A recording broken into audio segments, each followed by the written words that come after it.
Hey, I'm FriendlyBaron, and if you've watched me or other speedrunners or racers in GTA 5, you've probably noticed us pressing the brakes while going straight, leaving massive skid marks behind our cars and getting huge boost of speed as being shown now. This is a technique in GTA 5 called brake boosting.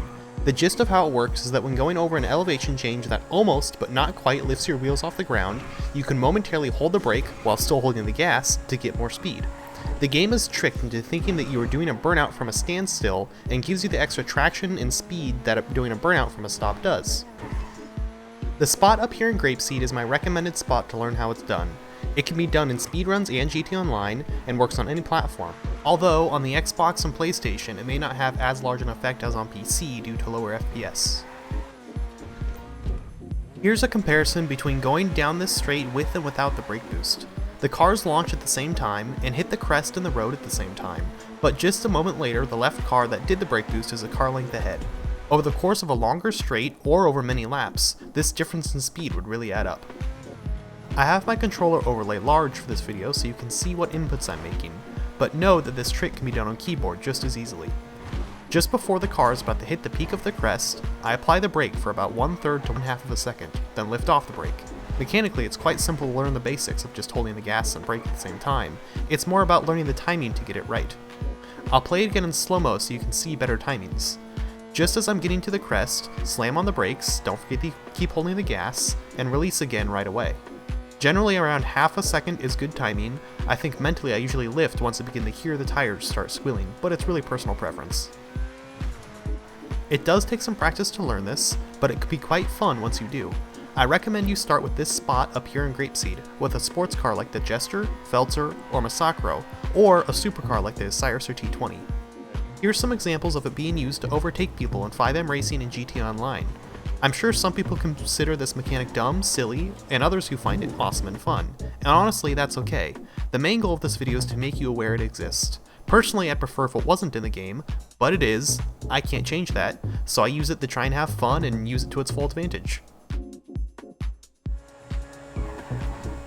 Another good spot to practice once you master the area up north is this freeway. I don't hit every single boost I attempt in this clip, only the ones where you see the skid marks come out the back are successful ones, so know what to look for between a good and a bad one.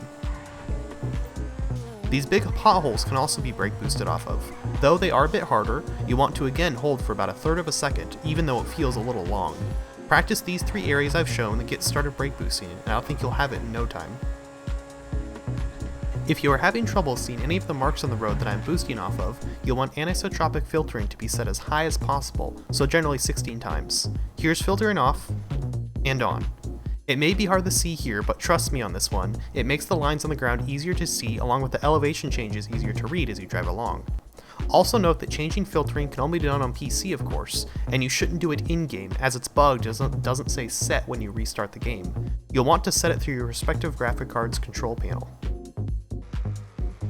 This technique can only be done with rear-wheel drive or all-wheel drive cars. Front-wheel drive cars can't brake boost. Well, they might be able to. Apparently it's possible but requires near frame perfect input, which means you only have 1/10 of a second or less to get perfect timing over the crest.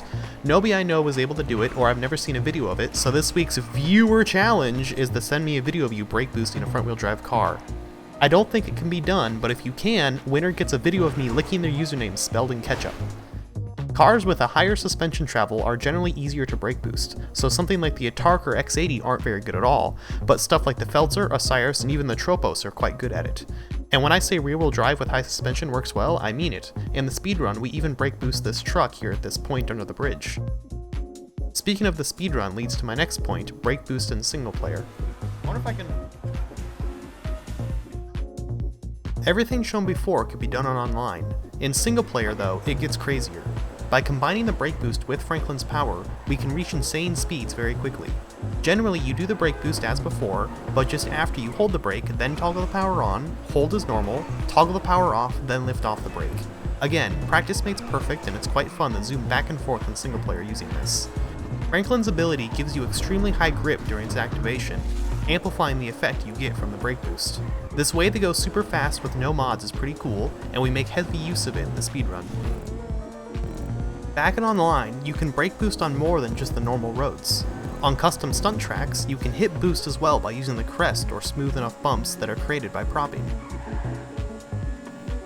Again in slow motion, just as the front of the car is about to hit the crest here, I hold the brake along with the gas for a third of a second or so, then release. It's all just about learning the timing. You can brake boost off almost anything once proficient at it. In this clip, the driver boosts off the raise of the curb combined with a small incline on the sidewalk. Generally, a boost is stronger when you regain traction quickly right after the brake boost, just to help you understand why certain areas might give more boost than others. The exact mechanics behind brake boosting are only partially understood, but what we do know is that when launching a car from a stop by holding gas and brake, then releasing brake, the game gives you a small burnout boost compared to, say, just using the gas. For some reason, while pressing the brake while moving at speed and continuing to hold the gas re-triggers the same boost that Rockstar gives normally. But, since we are already traveling at high speed, the amplification and momentum the boost gives you just means you go way faster than getting the boost at low speed it was designed for. I want to take a look at this area one more time to remind you to start here for practice. I say as a general rule of thumb that you want to start pressing the brake when the front of the car is about to begin going over the bump in the road to give you the boost. We can review a few clips shown earlier to look at this. In this pothole, the driver of the Comet begins to hold the brake right as the front tires are hitting it, and releases as the back tires bottom out into the pothole. Here, the driver does a much shorter hold of the brakes because the car isn't slightly raised for as long. It's a bit hard to tell in this clip, I know, but it'll make sense as you practice, as well as letting you know that you can try out holding the brake for more or less time as you experiment. It can vary between cars and bumps. That should be all you need to know about the quirky brake boost mechanic in GTA 5. Another weird driving technique in this game is something called short shifting. In normal terms, short shifting is used in real-life racing to prepare for an overtake or getting the car into a higher gear to keep traction on the exit of a corner. As well, it can also be used to get up to speed by shifting earlier without going into high revs, which improves fuel economy. In GTA 5, short shifting is a move where you can shift the car up a gear earlier, even though they don't have manual gears. By lifting off the throttle so only 90% throttle is applied, the car will shift up a gear. In this clip, watch how whenever the throttle takes a small dip, the revs will drop and the sound of the engine will change, showing that I've changed up a gear.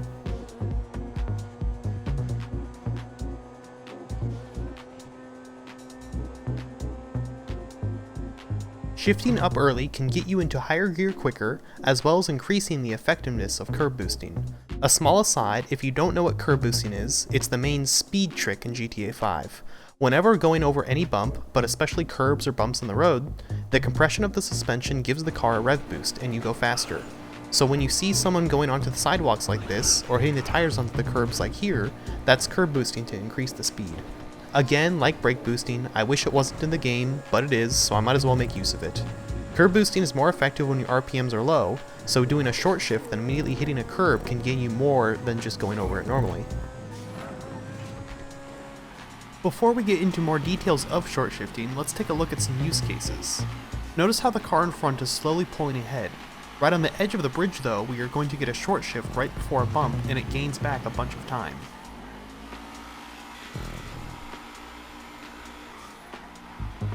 This clip is on motorcycles, but it still shows very well short shifting. As I come into this straight, I short shift, then get the rear tire up onto the curb. By hitting that curb at low speed, just as I was going to get into top gear, I get a huge boost and fly past the other two bikes. Here's that fast boost off the curb again in slow-mo. You can see the wheel just pop up for a moment. And one more instance, these two drivers exit the corner going about the same speed, but the green car gets a short shift off the road intersection and is able to complete an overtake with the extra speed. In this comparison, the car on the right is short shifting while the car on the left is not. This comparison here isn't perfect, but the short shift ends up being a bit ahead.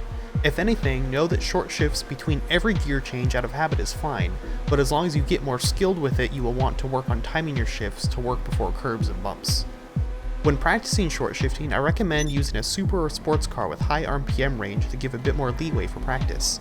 I'll be using the Turismo R and Feltzer in this video, which I recommend highly. I am as well showing first person in order to make the RPM range I am shifting at more clear, but I recommend you practice getting started by using the RPM visuals, then switch to using the audio of the car to know when it's ready to short shift. There's no secret to that part, you just have to train yourself starting to look at the RPM range and listening to the car. This clip comes from a test track that is filled with fake bumps all along it. The car on the left is going normally, while the one on the right is short shifting. The effects are amplified here, but the short shifts gain 0.3 of a second over the course of the drive, which doesn't sound like much, but it's significant when you think about how often you accelerate after a corner in a race, during speedruns, or just driving around town. If you are on PC and would like to use this track to practice, I've linked it in the description. There are two ways to know if you are failing the short shift. One is notice how the car shoots flame out of the exhaust. That means I am lifting off the gas too much.